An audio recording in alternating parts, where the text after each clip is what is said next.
In this guide, you will learn how to block YouTube channels. Let's get started. Whether you are using the YouTube app on a phone or accessing YouTube on a desktop, blocking channels is quick and easy.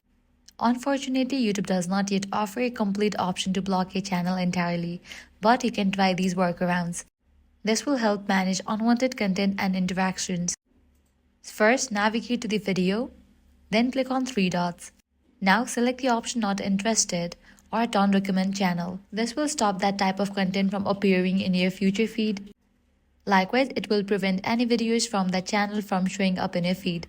Now, if you're dealing with negative comments from a specific channel beyond reporting the comment, you can also go directly to the channel's page, tap three dots, then you will see the option Hide User from My Channel. Click on that. This will block their comments and prevent them from interacting with your videos, including live streams.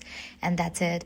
These are the ways to block YouTube channel. If this guide helped you out, do not forget to like, share, and subscribe.